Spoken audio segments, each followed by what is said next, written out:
I tak rasa boleh lanjut hubungan ni dengan you lah. Okey, kalau tu yang you nak, fine. Kita break. Okey? Jangan cari I lagi. Asal? Break dengan awet aku dah agak dah. Weh, daripada awal aku dah nampak perempuan tu tak okey tau. Kau lah nak sangat perempuan tu. Kau jangan pergi kat dia lagi Betul, janji dengan aku. Ya. Jom.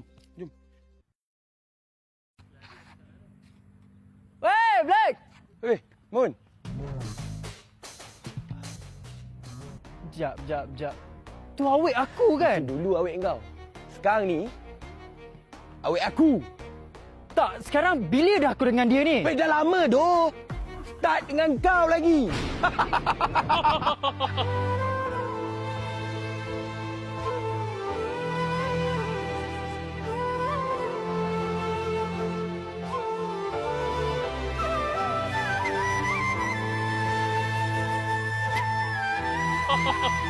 You jangan gelak teruk sangat.